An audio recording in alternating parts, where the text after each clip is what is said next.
రేపు అంటే 7th May 2025 India మొత్తానికి ఒక ముఖ్యమైన రోజు. దీని ఒక పెద్ద రోజుగా కూడా అని చెప్పుకోవచ్చు. ఎందుకంటే రేపు May 7th ఇండియా మొత్తానికి మన గవర్నమెంట్ సివిల్ మాక్ డ్రిల్ అనేది జరిపించబోతుంది. ఇది ఓన్లీ పోలీసులకి, ఆఫీసర్స్ కి మాత్రమే కాదు, ఇండియాలో ఉన్న ప్రతి ఒక్క ప్రజానికానికి దీన్ని నేర్పిస్తుంది. ఈ సివిల్ మాక్ డ్రిల్ అనేది ఇండియా వైడ్ గా జరిపించాలని మన ఇండియన్ గవర్నమెంట్ ఆదేశించింది, ఆర్డర్స్ పాస్ చేసింది. సో ఈ డ్రిల్ అనేది ఎలా ఉండబోతుందంటే, ఫర్ ఎగ్జాంపుల్ గా మనకు అర్థమయ్యేటట్టు మాట్లాడుకుంటే, ఎవరైతే కంపెనీలో వర్క్ చేస్తున్నారో వాళ్ళందరికీ దీని గురించి చాలా పర్ఫెక్ట్ గా క్లారిఫికేషన్ వస్తుంది. సో ప్రతి ఒక్క కంపెనీలో సేఫ్టీ డ్రిల్ అనేది కండక్ట్ చేస్తారు. ఆ సేఫ్టీ డ్రిల్ లో ఏం చెప్తారు, ఫైర్ యాక్సిడెంట్ అయితే ఎలా వెళ్ళాలి, ఎలా మనల్ని కాపాడుకోవాలి, ఇతరుని ఎలా కాపాడాలి, సో ఆ సిచ్యువేషన్ లో మనం ఏం చేయాలి అనేది నేర్పిస్తారు కదా. సేమ్ ఇక్కడ కూడా ఇదే జరగబోతుంది. దీన్ని మీకు పాయింట్ టు పాయింట్ ఏం చేయబోతున్నారు, ఏ మాక్ డ్రిల్స్ జరగబోతున్నాయి, నేర్పించబోతున్నారు అనేది కంప్లీట్ గా మీతో షేర్ చేసుకుంటా. దీనిలో ఫస్ట్ గా నేర్పించేది ఏంటంటే ఎయిర్ రైడ్ వార్నింగ్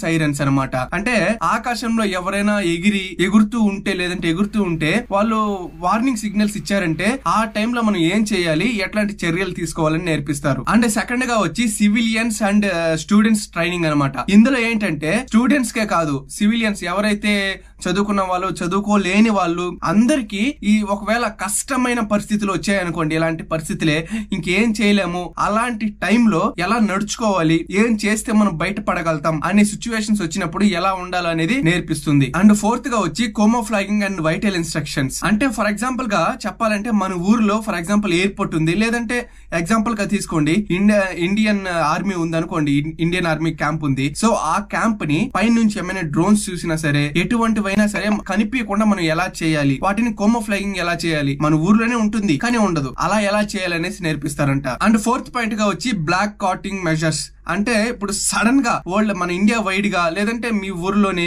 మీ ఊరు మొత్తం సడన్ గా కరెంట్ గా పవర్ కట్ అయిపోతే ఆ టైంలో మీరు ఎలా ఉండాలి, ఎలాంటి చర్యలు తీసుకోవాలి, ఇది. అండ్ ఫిఫ్త్ పాయింట్ గా ఎవాల్యుయేషన్ ప్లాన్. దీంట్లో ఏంటంటే ఒక వ్యక్తిని కాపాడటం ఎలా, ఒకవేళ ఏదైనా వారే జరిగింది, మనం కూడా మన ఇండియన్స్ మొత్తం వార్ లో కలుసుకోవాలి, పోరాడాలని మన ఇండియన్ గవర్నమెంట్ ఆదేశించింది అనుకోండి. సో అక్కడికి వెళ్ళాము, ఫర్ ఎగ్జాంపుల్ నేను మా ఫ్రెండ్ వెళ్ళాం, పోరాడుతున్నాం. ఆ టైంలో వాడికి ఏమైనా జరిగినప్పుడు వాడిని ఎలా తప్పించాలి, ఎలా ఎత్తుకొని రక్షించాలి, హాస్పిటల్ జాయిన్ చేయించాలి, ఇలాంటి చిన్న చిన్న tips and tricks, survival tips అన్ని కూడా నేర్పిస్తారు. ఇప్పుడు సోషల్ మీడియాలో మొత్తం కూడా సీరియస్ గా ఉంది. ఏంటంటే మన ఇండియన్ ఇంత సీరియస్ గా ఉందా, మాక్ డ్రిల్ జరిపించేంత వరకు వచ్చిందంటే ఏదో పెద్దగా జరగబోతుంది, మన ప్రైమ్ మినిస్టర్ ఏదో చేయబోతున్నాడు. నేను రీసెంట్ గానే మన షార్ట్ వీడియోలో కూడా చెప్పుంటా. అదేంటంటే మన ప్రైమ్ మినిస్టర్ మోడీ గారు వ్లాదిమిర్ పుతిన్ రష్యాలో జరగబోతున్న విక్టరీ ప్రైడ్ కి వెళ్ళాలి, కానీ వెళ్ళలేదు. సో రేపే అంటే 8వ తేదీ విక్టరీ ప్రైడ్ అనమాట. సో వెళ్ళాల. అక్కడే ఢిల్లీలోనే చాలా బిజీగా తిరుగుతున్నారు దీనిపైన, పహల్గామ్ అటాక్ మీద. అయితే వ్లాదిమిర్ పుతిన్ కూడా కాల్ చేశాడంట. పుతిన్ కూడా కాల్ చేసి మన పిఎం మోడీతో మాట్లాడాడు. ఎలా అంటే,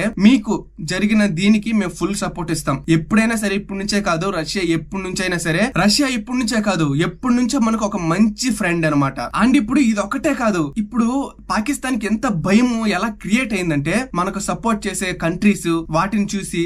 అండ్ ఇంకోటి ఏంటంటే ట్రంప్ మామ ఎట్లా రియాక్ట్ అయ్యాడంటే ఇంతవరకు ఏ కంట్రీ కూడా పెట్టలేదేమో. మనకు జెన్యున్ గా సపోర్ట్ చేసే కంట్రీస్ లో ఏమేమి ఉన్నాయంటే 2 కంట్రీస్ అనుకోవచ్చు. ఒకటి రష్యా, ఇంకోటి వచ్చి ఇజ్రాయెల్ అనమాట. ఈ 2 మనకి చాలా మంచి ఫ్రెండ్స్, ఎప్పుడు ఎట్లా ఉన్నా సరే మనకే సపోర్ట్ చేస్తుంది. కానీ రీసెంట్ టైమ్ లో ట్రంప్ ఎలా రియాక్ట్ అవుతున్నాడంటే, బహిరంగంగా తన ప్రెస్ మీట్స్ లోనే పాకిస్తాన్ ని, టెర్రరిజాన్ని, ఒకవేళ పాకిస్తాన్ అంతం చేయాలనుకుంటే నేను అంతం చేస్తాను, ఈ వర్డ్స్ అన్ని పాకిస్తాన్ ఇంకా బలంగా భయపెట్టడం స్టార్ట్ చేసింది. సో దీని వల్ల పాకిస్తాన్ ఇంకా భయభ్రాంతులతో గురైపోతున్నారు. దాదాపు ఇప్పుడున్న అక్కడున్న సోల్జర్స్ అందరూ రిజైన్ చేసేసి ఏదైనా సేఫ్ ప్లేస్ కి వెళ్లిపోవడం, ఆఫీసర్స్ కూడా అక్కడ నుంచి రిజైన్ చేసి వెళ్లిపోవడం, ఇవన్నీ జరుగుతున్నాయి. అండ్ ఇంకోటి మాట్లాడుకోవాలంటే ఏంటంటే, మన ఇండస్ రివర్స్ ఉంది కదా, అంటే మన నుంచే పాకిస్తాన్ కి 50 అంటే సగానికి సగం వాటర్ అంతా మన ఇండియా నుంచే వెళ్తుంది. సో ఆ వెళ్లే నదుల్లో ముఖ్యమైన నది వచ్చి చనాబ్. ఈ చనాబ్ రివర్ నుంచే సగానికి సగం కాదు, ఫుల్ గా పాకిస్తాన్ కి వెళ్తుంది. సో అగ్రిమెంట్ లో ఏముందంటే, ఈ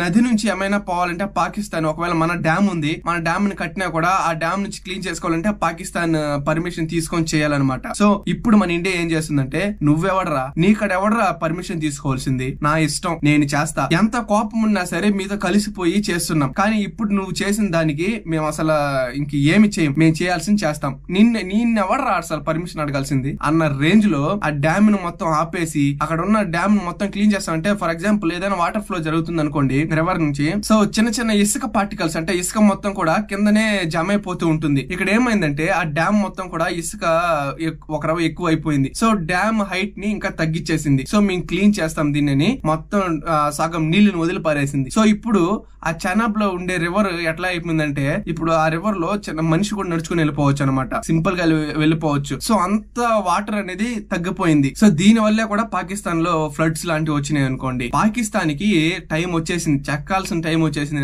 ఆల్రెడీ మాట్లాడుకున్నాం, దీనికి చెక్కాల్సిన టైం దగ్గరలో అయిపోయింది, పడిపోయింది. వాళ్ళు ఎంత భయపడి అయ్యో మేము ఇదండి, మేము అదండి, మేము చేయలేదు, ఆ అటాక్ ని మేము చేయలేదు అంటున్నా కూడా ఇండియా వచ్చి మమ్మల్ని అటాక్ చేస్తుంది, మేము బాధితులు కాదండి, మేము నిరుద్యోగులం, తొక్క తోటకూర అంతా చెప్తున్నారు అనమాట. మన ఇండియా ఇప్పుడు ఏం చేస్తుందంటే టెక్నికల్ గా కొడుతుందబ్బా మన ఇండియా. ఏ వారికి గీరికి అంత పెద్దదెందుకు, వరల్డ్ వార్ 3 అయ్యే ఛాన్సెస్ కూడా ఉంటుందని టెక్నికల్ గా కొడుతుంది. ఎట్లా అంటే ఏబిడి బ్యాంక్ అనేది ఉంటుంది, అంటే దేశాలకి లోన్స్ ఇస్తూ ఉంటుంది, అదే కదా తీసుకుంటారు కదా, వాటి నుంచి పాకిస్తాన్ కి సపోర్ట్ చేయబాకండి అని, తర్వాత వరల్డ్ బ్యాంక్ దగ్గర సపోర్ట్ చేయబాకండి అని. సో పాకిస్తాన్ కి మోస్ట్ ఎకానమీలో సపోర్ట్ చేసేది వచ్చి ఇటలీ నుంచి మనకున్న ఫ్రెండ్షిప్ ని యూజ్ చేసుకుని ఇటలీకి కూడా పాకిస్తాన్ కి సపోర్ట్ చేయబాకండి అనేసి టెక్నికల్ వైజ్ లో కొడుతుంది. సో పాకిస్తాన్ గతి ఇప్పుడు శ్రీలంక కాదు కదా, ఇంకా పీడ భూములు అయిపోతాయి, ఏది ఉండదు, ఏ మాత్రం ఉండదు. ఇప్పటికీ అక్కడ ఉన్న ప్రజలకి వాళ్ళు రీల్స్ పెడుతుంటే ఎట్లా ఉందంటే వాళ్ళు వాటర్ అడుగుతున్నట్టు లేదు, ఏదో కిండల్ చేసి వాటర్ మాకు లేదు మాకు ఉంది అన్నట్టు వాళ్ళు రీల్స్ పెడుతున్నారు. వీళ్ళకి కావాల్సింది కుదరాల్సిందే, తప్ప చేయని వాళ్ళు కూడా. సో పాకిస్తాన్ కి అయితే అయిపోయింది, టైం అయిపోయింది. పాకిస్తాన్ కి ఏం జరుగుతుంది అనేది మనం ఇంకా వెయిట్ చేసి చూడాలి. సో రేపైతే ఈ సివిల్ డిఫెన్స్ మాక్ డ్రిల్ అనేది జరగబోతుంది. దీనికి ఎంతమంది మద్దతు చేస్తారో తెలీదు, చేస్తారు కాదు చెయ్యాలి కూడా. సో గైస్ వీడియో నచ్చితే లేదంటే ఇన్ఫర్మేషన్ మీకు ఇన్ఫర్మేటివ్ గా ఉంటేనే ఈ వీడియోని లైక్ చేసి ఇంకొంతమందికి షేర్ చేయండి. సో దట్ నేను ఇంకా ఇలాంటి మోటివేట్ అయ్యి ఇంకా ఇట్లాంటి మంచి మంచి కంటెంట్ మీ దగ్గర తీసుకొని రాగలుగుతాను. ఇంతవరకు చూసినందుకు మీ అందరికీ థ్యాంక్ యూ సో మచ్.